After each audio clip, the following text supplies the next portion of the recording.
Hello, everyone, and welcome to A Balanced Life with Dr. Jacquie. As you know, I say this each and every week. This is my favorite day of the week, the time that we have to gather together, to sit and talk and have some amazing conversation and dialogue. And let me tell you, today is not going to be without its oohs and its ahs and its ahas. We're talking moms, all things parenting, as we come upon Mother's Day.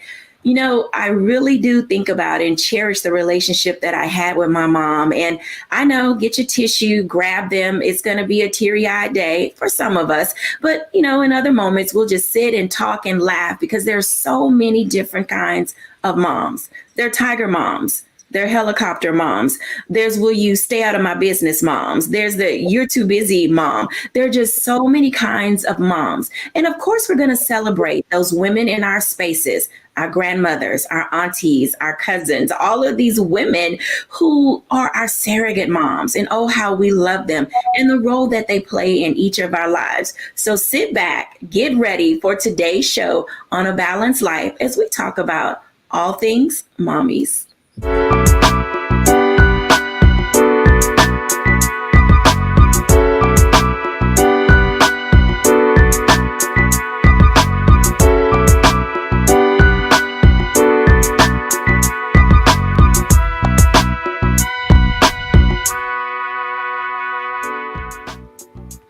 Welcome back, everyone. I am delighted to bring in our guest today. We have a host of men and women who are going to highlight for us their relationships with their moms. We'll hear some special stories. So we're bringing in our guests, Dr. Tierney, Charlotte Avery, Chef Rock Harper, Latrice Schrader, and of course, Derisha Moore. Hey, everybody. Hey. Oh my goodness. Now, let me just tell you, I get so tickled when I think about the relationship that I had with my mother. Now, my mom, for those of you who are out there may know, she passed in the summer of 2010. And it took me a while to get over it, but I'm in that space where I don't cry about it anymore. And I think that's a testament to the strength that my mom gave me. I literally tried to exemplify those principles. And as you are all thinking about the relationship that you have with your moms, I'm going to start with Charlotte Avery. She's a mom of 7 and she has an amazing mother as well. Charlotte, what are some of the things that you identify with as a mom that you got from your mom? Oh my goodness. So first of all, let me just say my mom is the best. She's like the best mom. She's the best grandma. She's wonderful. And so some of the things that I got from my mom are the fact that, you know, I'm a very playful mom. And my mom has always been very, very playful. She played with me and my brothers. She played with and even now, I mean, my mom is 74 years old and I'm so thankful that she's still living. But my mom plays with my children. She like hops on my son's bike and goes riding down the street. She's just very present. And I do my best to be very present in the life of my children because, you know, I think that it's important for me to give them my presence versus giving them a bunch of presents. Wow, I love that sentiment. Be present in the life of your children. Now, Chef Rock Harper, you have a very unique situation because you're in business with your mom. And I know that you guys have some probably wonderful, amazing father-mother conversations. How is that? You know, I'm raising a family with 3 sisters. I have 2 other sisters, so there are 3 girls. So what is it like in your relationship with your mom?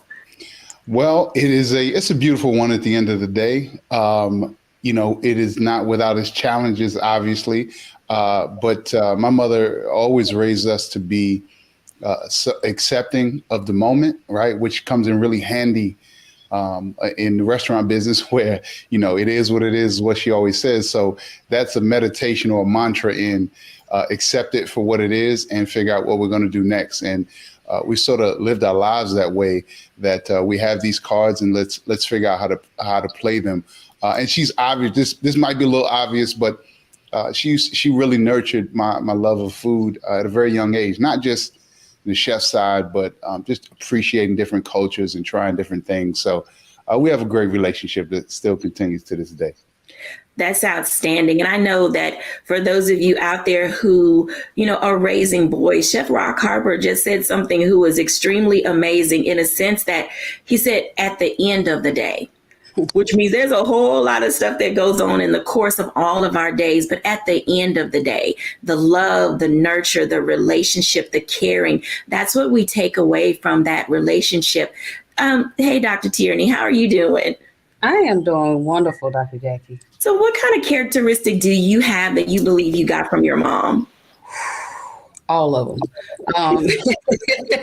It's funny. I say that and I chuckle because it's like the older I get, the more and more I can see my mom, So I grew up with a village of moms, from aunts who say that I was their first child to my grandmother who was just the most nurturing, mom ever. And then my actual mom, who was a single mother, and she worked so hard, to provide for me. And so the running joke with us was that I looked like my father, but that my personality and my temperament was like my mom. And so I would always, no, it's not. No, it's not. Well, there are so many times now where I will say something and my husband will look at me and go, that's your mama. You sound just like your mama. That you're holding your hands just like your mama. You hold your purse just like your mama, or you're walking just like your mama, or, and I'll just catch myself just doing little things or saying little things or making up silly songs as I'm walking around the house or, just little things that my mom, will say, or even when I'm talking to people, the number one thing she would always say, everything done in the dog don't come to the light. And so I hated it when I was growing up, like, but now I say that all the time, so it's just amazing how as I have grown and matured, I'm turning into my mom. I'm like that commercial, they say you turn into your parents, that's me all day long. I can tell you that we probably all can identify in some of those ways. Now, we have two very special people joining us today, and I am always thrilled to talk to good people. And you guys know Jerisha Moore of ABCD and Company. And then we're also inviting today Latrice Schrader into our space. And later on in the show, I'm going to have a one-on-one with each of them. But for now, I just want you to hear a little bit from Latrice about her character traits that she believes she has from her mom. Well, one thing's for sure is I am organic like my mom. I didn't recognize until I was older that a lot of things she was teaching me was organic, making home meals for my family from scratch, being in the kitchen with her.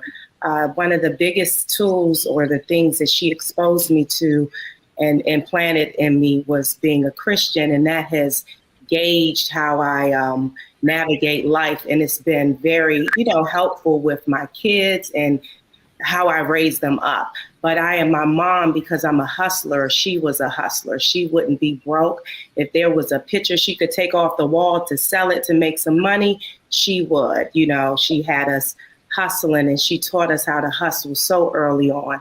So I take my mother's hustle spirit. I take her just creating a home for my kids spirit, making meals for them, and just providing a comfortable space for them. So I, appreciate my mom. She's no longer here, but I appreciate all of the things that she taught me without me even realizing she was teaching me those things. By just being around her every day and in her presence taught me more than anything that she could have ever conveyed to me verbally. So I try to do the same thing with my children, just have them in my space because there's so much to learn just from being around, your mom or your parents that you can just pick up on without them communicating it. So I took those things from her. And I don't know if that was her thought pattern in doing those things, but I learned a lot from just being in her presence. I'll tell you, you said a word there because definitely more is caught than taught. Oftentimes we don't identify readily that we're modeling certain behaviors and actions and attitudes. And then all of a sudden you see your little person doing something that you did and you're like, who taught that child that thing? And sure enough, we picked it up from some place, where they have seen us or other adults around them. Hey, Jerisha. Hey. How are you doing today? I am awesome and glad to be here. I am excited that you are here. Now, I know that I'm going to talk to you a little later on in the show and we'll get into some other things, but what are some of the character traits that you see as a young woman that you gleaned or that your mom taught you? So I would say for my mom and I, we are both extroverted. We love people. And I remember when I was younger and we would just walk around the neighborhood or we'd go somewhere and everyone knew her name. But the story around who she was is even more powerful. And that was of loyalty and the fact that she's always there for people. And so I really take that into my relationships. And I see I'm pretty much the same. You know, everywhere I go, my business partners always laugh because people come up to them and they say, "Hey, I know your firm," or "Hey, I know Dorisha. Is that your business partner?" And they're like, "Yeah, well, what about me?" So it's just hilarious to me how I've taken that spirit of influence. And I know that it's a God-given gift that I have from her, and that woo and that love for people. And so I really see the connectivity and how, you know, like one of our fellow panelists said, you walk around and you're with your parent, your mom, and you're experiencing what their life is like, and you never know how that same influence and that impact translates to yours as well. Absolutely. I hope, audience, that you are taking good notes and paying attention to what our guests have said today, because in this grand scheme of parenting, and, you know, there is no manual for motherhood. It's something that happens and then you sort of figure it out along the way. And then you learn how to take the training wheels off. When we come back after the break, I want to have a special one-on-one conversation with Latrice Strader. You're going to learn a little bit more about who she is, what she's doing in her space, and how she's navigating not only being a mom, but being a force in this world. When we're back after the break.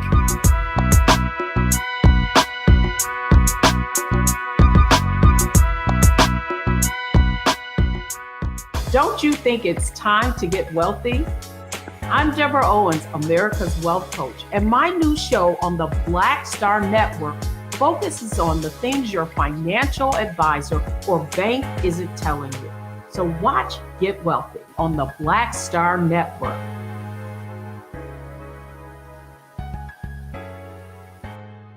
Pull up a chair, take your seat. The Black Tape with me, Dr. Greg Carr, here on the Black Star Network. Every week, we'll take a deeper dive into the world we're living in. Join the conversation only on the Black Star Network.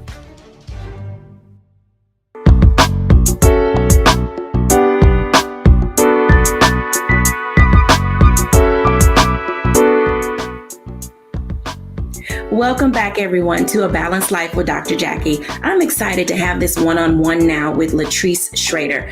I want to bring in Latrice because, you know, I have watched this young woman turn several corners in her life. She is literally almost like a Renaissance woman. You heard her talk about in a previous segment things that she learned from her mom. And I think for a lot of us, we often don't know how to use what she called a hustle spirit. As a mom, as a businesswoman, as an entrepreneur, welcome, Latrice Strader. Thank you so much. So tell our audience a little bit about yourself.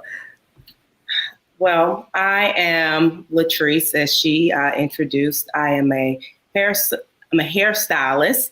I own my own hair salon. I run, or I have my own product line, which includes flat irons. I am a realtor. I am a momager. I do interior design. There's a whole lot to who I am, but I'm just a creative spirit. So I met Jackie from doing her hair years ago, and we just created and have a good relationship courtesy of that. Right now, what I do, I don't know exactly where you want me to flow with this, but I would like to say that I started off with the tools that have helped me, you know, create who I am as far as an entrepreneur. I'm using those same tools to help navigate my kids because I see those tools within them. They are little hustlers. They are artists of the same and a little different. So in helping with them, you have to figure out what it is. I'm going to go into a parent mode. You have to figure out the tools and the things that your kids are gifted in. And with doing that, you have to put them in a lot of different activities, right? And then from there, you figure out what they're good at if they haven't discovered it on their own. When they make that discovery, it is up to you and for you as a parent, in my opinion, to back that and to support that and to put them in the necessary classes to help aid with the development of that, because ultimately that is what their God-given talent is, and that tool or that gift is what God will use to allow for him to pull and reach other people. And it could be the smallest thing. It could be them being a singer. For example, Beyonce's a singer. She reaches so many people, right? So where we think those things are small gifts, any gift can be used for God to help with aiding and pulling people in. So where your kid may be a dancer, like one of my daughters, she can dance, she can act, one can sing, my son can draw. I don't look at those as minor things. I look at them as a huge gift that he can use to spread his word through them. And ultimately, I believe that that's what we're all here for. I am a hairstylist, and through that, seat or with that seat I stand behind, I help and I feed a lot of people through conversations. So there's no small gift. You know, a lot of clients talk to me about different things. I create time to be able to be this hairstylist and then be the mom and then sell real estate and do interior design. But again, it's creating the balance to do all of those things. But you also, as I stated, have an obligation to figure out whatever it is that you're good at, that your kids are good at. And some of us get one gift, some get multiple gifts. And when you have those multiple gifts, it's for you to create the time. And I have a schedule which allows me to wake up at 5 a.m. And during that time, from 5 to 9, it is me time.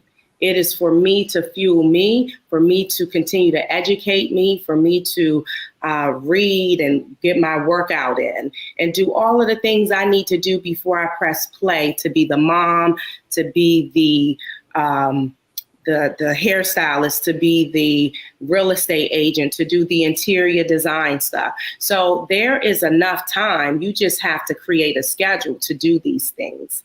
And so I think we owe it to ourselves to make sure that we create the time in every day to feed us, because otherwise we will deplete ourselves and we will just be operating in the spirit of helping others and not ourselves. And then you become drained and burnt out, and you don't want to ever get to that point. So I would say, in creating a balanced life, figure out that time where you can do 2 hours or an hour, that's all you can do, to just fuel and feed yourself so that you can continue to feed others and the world. Because if you're depleted, then how can you be used? You had some great statements there, because having a schedule is important, and making certain that you have time for yourself is important, because you do give a lot. You pour so much into so many people, because even just sitting in your chair as a stylist, you're getting coaching, you're getting laughter, you're getting to wind down. And so you do, as you said, you feed people, you give so much of who you are to other people. And I'm glad that you mentioned for our audience the time that you take for self. Because, you know, you're not being selfish to wake up early and want to have that quiet time, because your body deserves that. Your mind needs it, so that way you can pour out as much as you do. Now, you recently did something that a lot of people only dream of. And I think that it's very exciting. And you guys, when I tell you what it is, you're going to be like, okay, wait. So she's owning her own hair business. She works with some of the most amazing people in the industry in that space. She's, you know, got her kids, you know, graduating out of Duke Ellington School of the Arts, and they're in their own right doing plays and music and graphic design and so many things. But you recently took the time to go on a game show. Now, but how in the world, with your schedule, did you find to get on a game show and then do the most unthinkable thing in the end of it? Please share. So my daughter, the oldest, she graduated from Berklee School of Music, and she came home and I decided, oh my gosh, I got to have this party for her, a celebration. This is a huge accomplishment. She has a double major for songwriting and music business. And I'm in my back room that you can see back here, and I'm watching Wheel of Fortune. That is my thing, right? Since I was little, watching it with my parents. And my kids hear me yelling at the television all the time. They're like, Mom, just go on the show, audition. Because I'm back there solving puzzles, yelling at the people. So I said, you know what? I'm not doing this. I'm going to get on there. I'm going to choke. But my daughter comes down this night after her event for her graduation celebration. She says, Mom, audition. So I said, you know what? Whatever. Shortly after she said that, Pat came on and he said, now easier than ever to audition for Wheel of Fortune. And I said, okay, well, let's see, because that must be a sign. So shortly after, they put up a link. I go on to this link, which is wheeloffortune.com, I believe, from what I recall. And when I clicked on it this time, it was easier to actually navigate and figure out how to get on the show because I had checked prior. So when I looked, it said do a minute video. It said do the application. So I do this video with Snapchat because it put the filter on me, right? So I didn't have to get up and put any makeup on. It just didn't give me an excuse to not do it. So I recorded, I stopped at a minute, like spot on. So I uploaded that, put the application in, sent in my group chat to my kids that I had submitted. And maybe a couple of months later, my kids asked me, well, Mom, what happened? I said, I don't know, maybe they didn't pick me. A few weeks after that, my mom passed on August the 8th. So I celebrate her every August 8th. On, I believe, the 10th or the 11th, I received notification. Now I'm at a dinner with my girlfriends and I'm complaining to them that I have to call Comcast because my Wheel of Fortune segments are not recording on my DVR. So they think it's not that serious, but it's that big of a deal for me. The next day, which I believe is the 11th, I received an email stating that I had a Zoom audition for Wheel of Fortune. Congratulations. And I'm like, oh my gosh, wait a minute. They have selected me. I'm not out the window, right? I'm not out the loop. So I had that audition maybe 2 weeks prior, and it was an audition actually with another potential contestant, and we saw puzzles. We went in separate rooms. We had to do puzzles on our own. And from there, maybe a couple of weeks after that, I was selected, which was shocking for me because now I have to face all of these fears of, oh my gosh, if you get on there, you may choke, because I've seen people do it. And I know that they have to know these things and they're doing well at home, but it's the pressure of going on the show. So now I get this opportunity to go, and it's Secret Santa week. And I'm like, oh my gosh, that's a big week. So whatever I win on this show, a contestant can win, because now it's more pressure. I'm like, oh my gosh, I don't want to get the consolation prize of $1,000. So Latrice, you got to bring your A game because you want someone else to be blessed at home. So I get the date, I fly out. With all the COVID stuff, it's a little extra stressful because you have to get the test to get out out of DC. Honestly, they wanted to make sure I didn't have COVID. Took it once I got there the day before the show. Now it's the morning of, but let me not speed past this portion. The day I took my COVID test for the show in LA, I met a lady named Peggy. My mom's nickname is Peggy. And for some reason, I was like, oh my gosh, this is like my mom being right here with me. And me and this lady, we kicked it off, and she brought me some comfort for some reason. And we talked, and in her conversation, I was unsure if I was going to go walk that day or if I was going to go back to the room and study and get more prepared, because I was nervous. I was so nervous. I've never been that nervous in my life. I was eating Tums. I've never eaten Tums. Went through a bottle of them in like 4 days because my stomach was flipping, and I thought that, I thought maybe I was lactose or something. I said, maybe it's the milk. I couldn't figure it out. But all along, it was the whole being selected for this show. So now that I'm on the show, it's the morning of, and I'm like, you got to do this, because all of the encouragement and all of the pushing and the backing that I have done for my kids, I couldn't be the one that backed out, right? And now my kids are rallying for me the way I rally for them. They're sending me text messages, Mom, you can do this, you got this, because they know I'm nervous, right? And I'm sitting there the whole time, like, you got to do this, because you got to show your kids that when the big stage and when those opportunities come, you have to be prepared. You have to face it, head on, and just go with it. And at the end of the day, I had to tell myself, God did not bring me here to embarrass me in front of a bunch of people, or to, not get the glory out of my presence of being here, because I'm this local, regular DC girl, come from DC public school. I've had some great highlights. I've, with my business and different things like that. But I'm like, out of all the people, and these people are talking in the waiting area about how long it took for them to get on the show. So I'm like, this is a blessing. There's a reason you're here, Latrice. So I go on, and I said, it's game on. It's nothing you could do. You just gotta trust it, and you have to just keep yourself calm. And I did it. They said, action.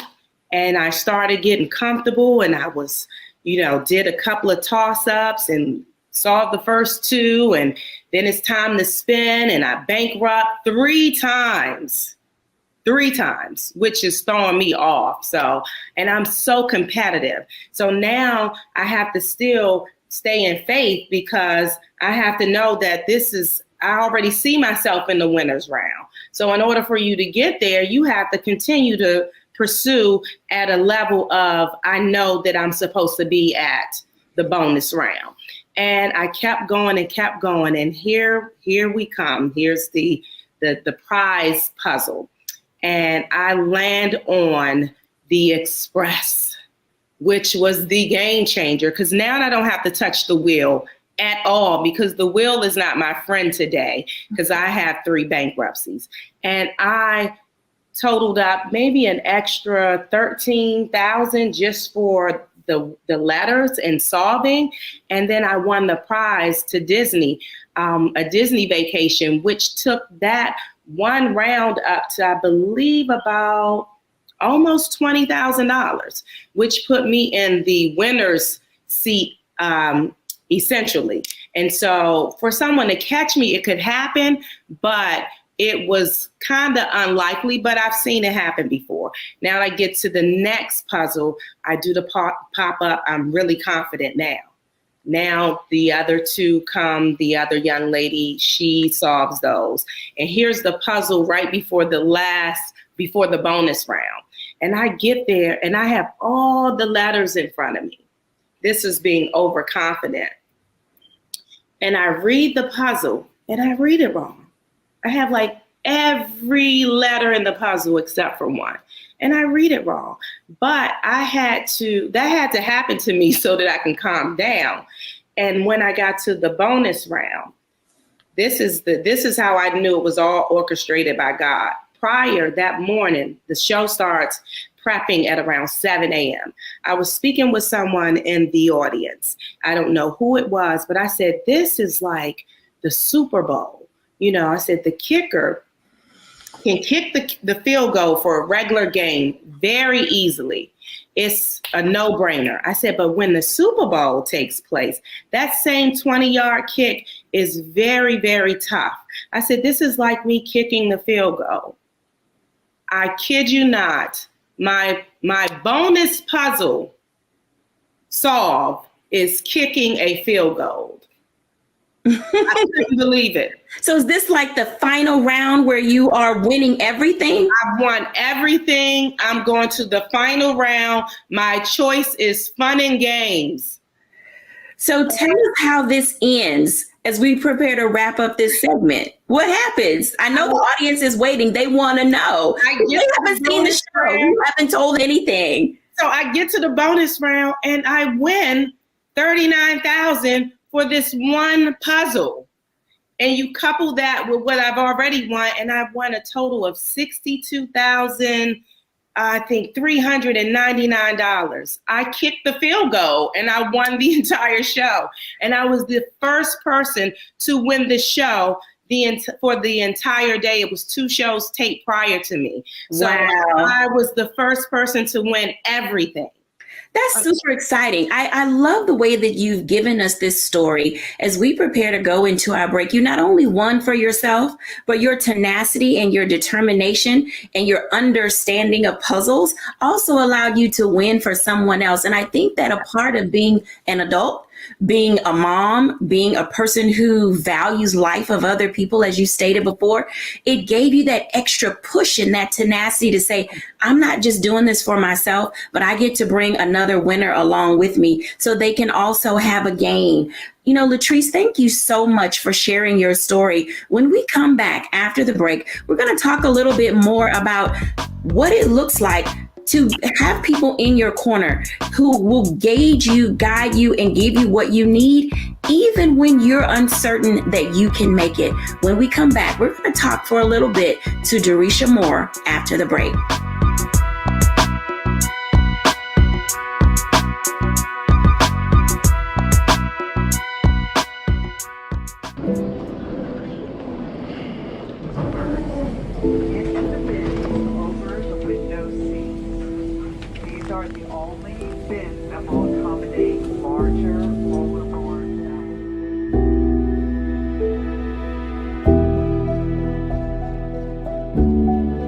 Put 10 in here? 10, and you don't come out till you die. And you eat him, you eat 10. Oh my God.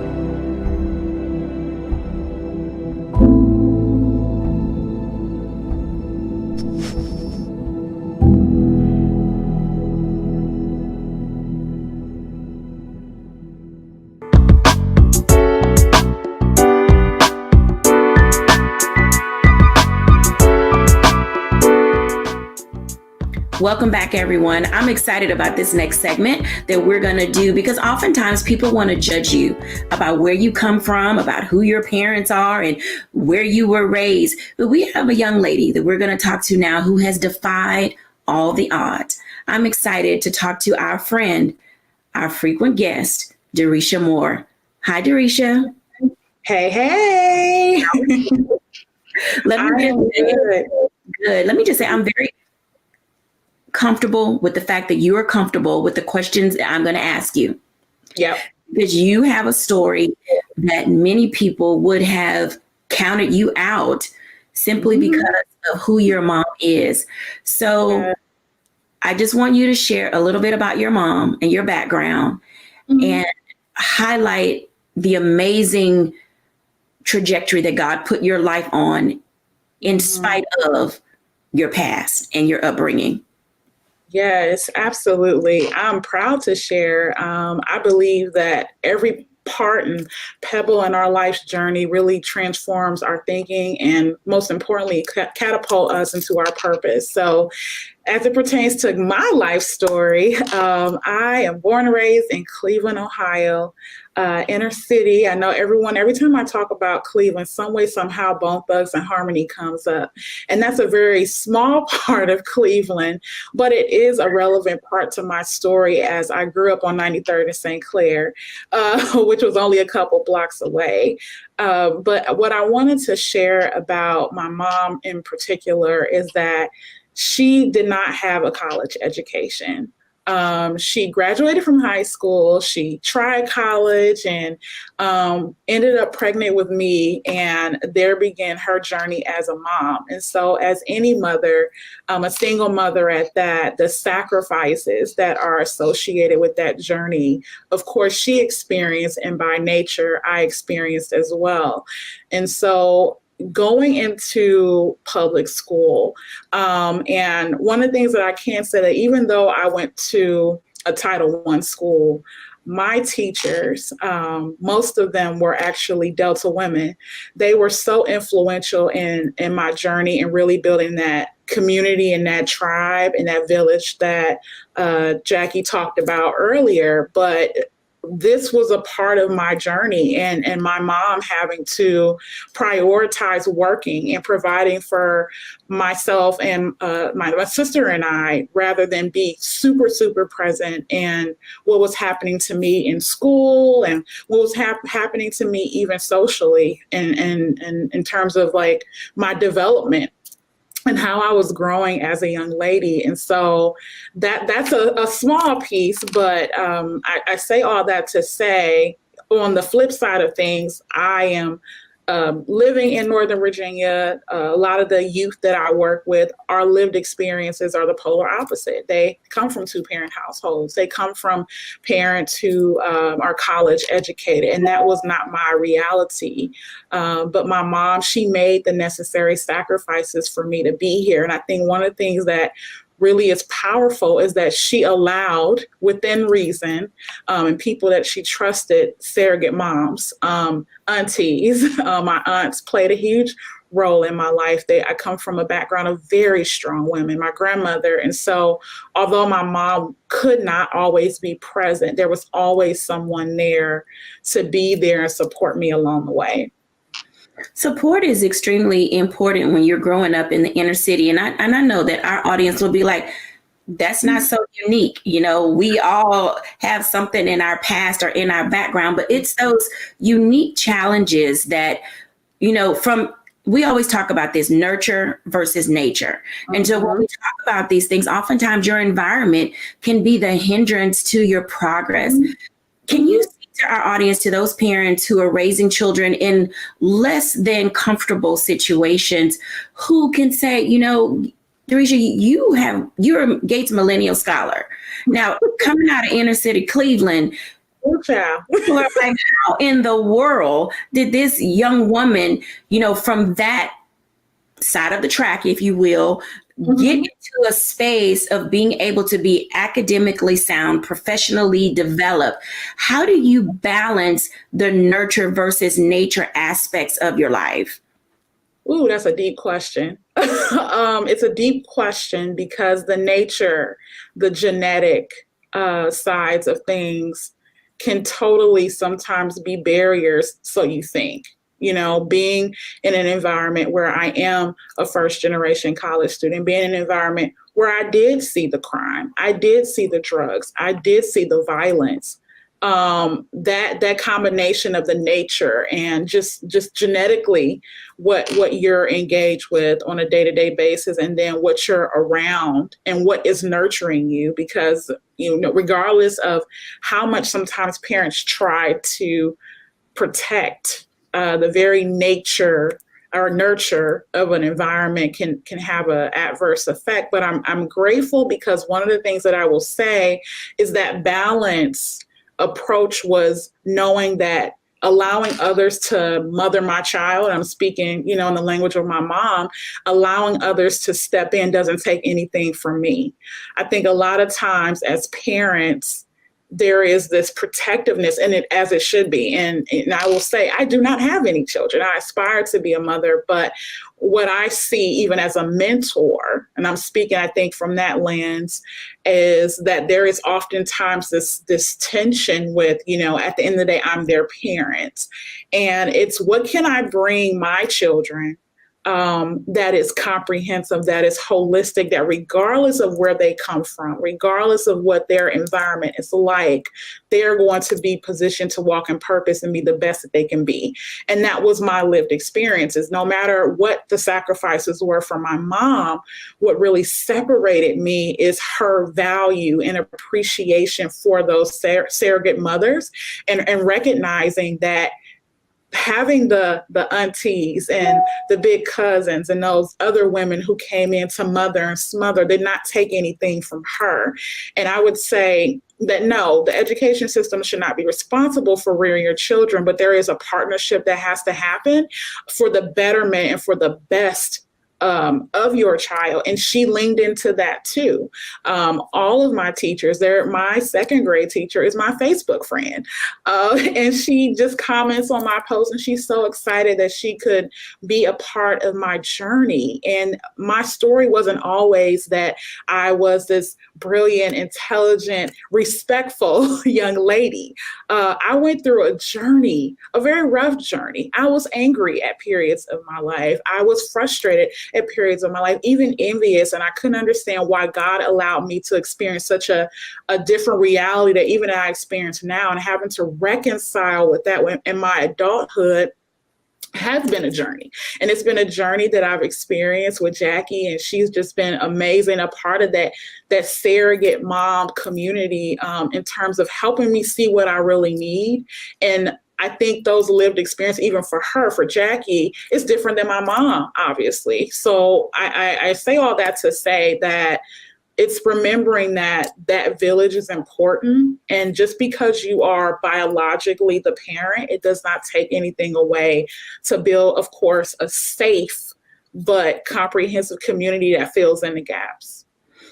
Filling in those gaps is one of the areas where we definitely need people to step in. You've mentioned that it does take a village, and I want to appreciate you today for being able to share your story, because oftentimes children today, being in this pandemic, I cannot imagine, we lost over 600,000 people during the pandemic.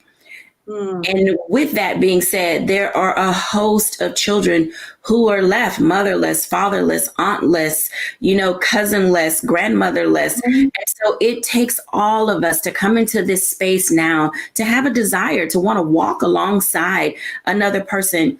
As we prepare to wrap up this segment, if you could give a word of encouragement and support for people who are trying to figure out what's next for them, because they've lost a loved one or they don't have someone to come alongside them, what would you tell individuals who are saying, trust another person to stand in the gap for you?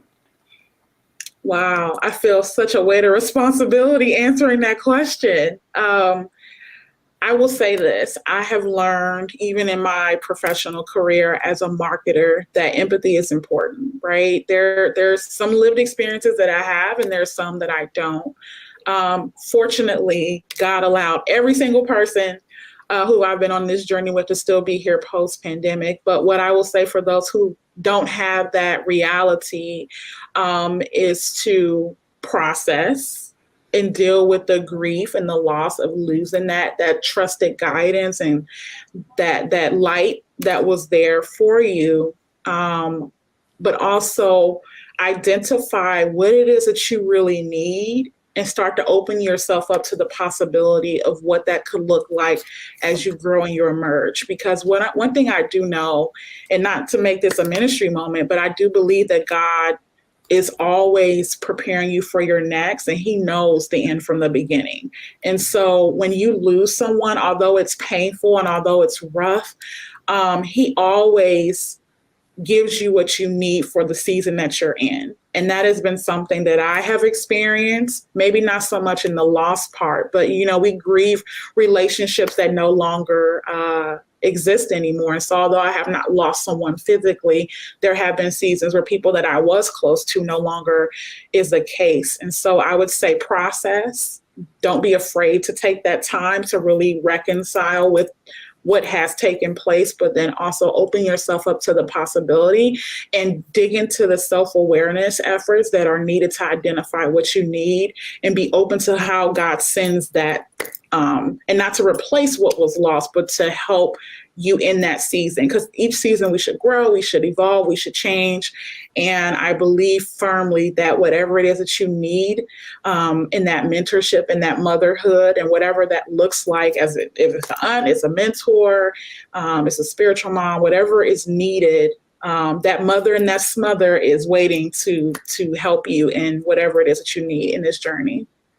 Thank you for sharing that. I want to bring in the entire group if we can, because both Latrice and Jerisha have raised some interesting points as it relates to people standing in the gap for other people. And I know that both Charlotte and Dr. Tierney have 1,000 things to say when it comes to standing in the gap for other people. Charlotte Avery.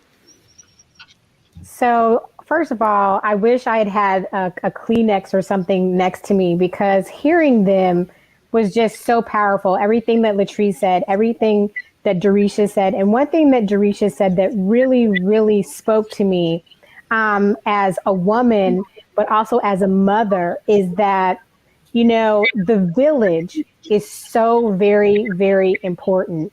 And, you know, I've always known that, but even going through the pandemic, and dealing with some major turning points in my life during the pandemic, it taught me how important that village is. And one thing that Jerisha said that really spoke to me is that, you know, everybody in the village has their role. And so sometimes when you can't, you know, do the part that you want to play in that in your village, that there is always somebody else who can be the other side of that. And so I'm just so thankful, because we really do, as parents, we do need to say, you know what, yeah, at the end of the day, I might be my children's mom, but I also have to be aware of the gifts that God has given me in other people to help me nurture them and grow them and speak into their lives. And it is just so critical that we do lean in, and that we are brave enough as mothers to lean into the village, so that we are very clear about the fact that we don't have to have it all the way together, because we don't have it all together. And so the village is there to help us. And the village is a group of God-sent people. And so that's something very powerful that Jerisha said that sticks with me, that really resonates with me. And I'm so thankful for my village. I'm thankful that, you know, Jacquie is a part of my village. I'm thankful for all of the women, the teachers, my mom, and the women who have been a part of my village, and even the men who've been a part of my village too. And so I thought that was a very powerful statement. Thank you for sharing that. I'm telling you, people think that African proverb is overused. And as we get older, we get into that space of saying, how do we develop the village? Dr. Tierney, you know, I'm almost at a loss for words, simply because we get into that space of recognizing that we have to step up. And Jerisha took a pause and saying she felt the weight of having to answer that question. But as she is maturing, she's becoming a part of other people's villages. Dr. Tierney, what does it look like to be a village member? Absolutely. Absolutely. So, as Jerisha stated, I am a product of the village. You know, I think I said at the top, first segment, I have a community, you know, of mothers. And so all of the things, I love what you said, Jerisha, the mothering and the smothering, you know, all of the mothering and the smothering that I received over the years, it's now my responsibility to give that, you know, to those that are around me, to be a helpful part of those villages. So I am not a mother, but I am TT all day long. I have so many God babies. I am TT Tierney to so many surrogate nieces and nephews. And so my job, my role, you know, as a part of the village is to do some of the mothering and the smothering, you know, to give my sisters a break when they, you know, they need a break, to be the fun aunt, you know, to be the aunt that does the discipline. I tell my friends, hey, if you don't want me to correct your baby, then she can't come over here and stay with me, you know, because that loving correction, you know, that, listen, I say it all the time, you don't have to be jumping on my couch and I can't tell you to stop, you know, but that loving correction, you know, pouring all of that is in me into them, because just like I am a reflection of my mom, my grandmother, my aunt, some of my mom's friends. I mean, even my mom would look at me and say, "Oh, you got that from Tracy." I feel a responsibility to pour that into those that are around me, into those children that are around me, even if I don't have my own. And who knows, one day God may come down and say, "Hell, Tierney, you have been blessed and highly favored, and you're going to have a baby." I'm going to be calling Charlotte, Jackie, let me collect my village. I need my village, And so I just think in that case, it's just reciprocal in that way. Absolutely. I know that we're going to go to a break in a moment. I'm going to do my reflection at the end, but I need to ask Chef Rock, because for some of us, our grandmothers are no longer here, but you have a special relationship with the women in your life, and your grandmother is still with us, yes? No, she passed several years ago. Okay. I was wondering about that because of the relationship that you had with your mom. In that relationship that you had with your grandmother, how has she impacted you, or her life impacted you? Well, one of the things, as I'm just benefiting from all of this wisdom being shared today, and I've been blessed to have so many different mothers and to have been raised by a village in my life. And I'm grateful. That's one of the wonderful things about my mother, is that she did lean on the village and continues to do so today, even when I ask her to not pick up the phone. But one of the things that I wanted to point out that, talking about the village, my father died when I was very young, maybe around 4 or 5 years old. So my biological father was not there. And as I said earlier, the mantra is what it is, like full acceptance. And one of the things that I've come to appreciate more and more every year is that my mother never tried to be a father. She definitely was and is, strong and a hustler and held the family down for many years and put us through college. As a father, I'm just like, how did you do that? But she would put, whether it be deacons at church or people, uncles, she would put men in my life. And she told me, in no uncertain terms, that I'm not a man, and there's certain things that I need you to learn from men. So speaking about the village, I think that it goes. That is something that is truly phenomenal about my mother, is that she realized that there was something, as great as she was, there was something she could not give me. And she worked her best and did her best to put that in my life. And I'm grateful for it. Thank you, everyone, for sharing today your thoughts and tips. I know that our audience, when they watch this segment, as we, talk about what it means to have people in our life and in our space, we're celebrating moms, and when we come back after the break, I'm going to do my reflection and then wrap things up just a bit so that we can literally see how we are engaging everything that we need to do day to day. Today has been no shortage of an opportunity for us to gain tips and wisdom from not only our guests, but those to come. When we come back after the break, I'll share my reflections.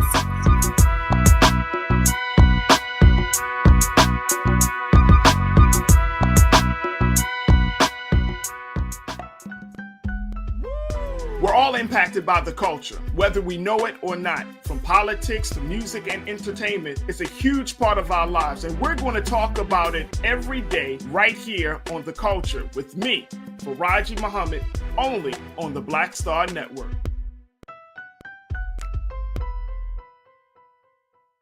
It's time to be smart.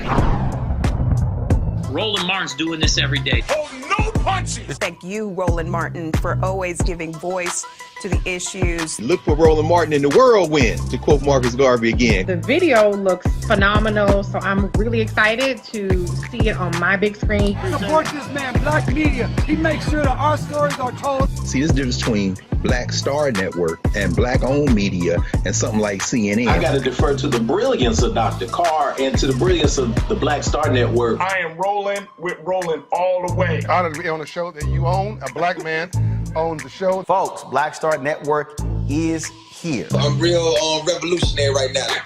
Roland was amazing on that. Hey, Black, I love y'all. I can't commend you enough about this platform that you've created for us to be able to share who we are, what we're doing in the world, and the impact that we're having. Let's be smart. Bring your eyeballs home. You can't be Black-owned media and be scared. You dig?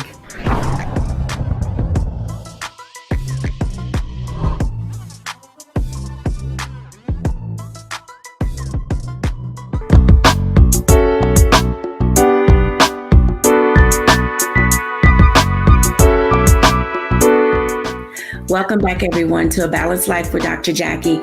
I can tell you that I have learned so much from our guests and our panelists that we've had today. Whether you are a helicopter mom, a playful mom, if you had a mom in your life that was super strict and never let you go outside and made you come in before the street lights were on, we are all better for the women that have been in our spaces.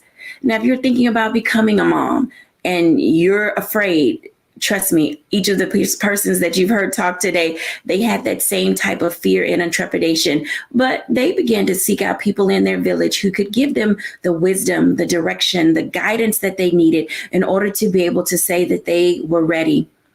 Thank you, everyone, for watching today. And I know that for those of you who have lost your moms, we're going to light a candle today for them.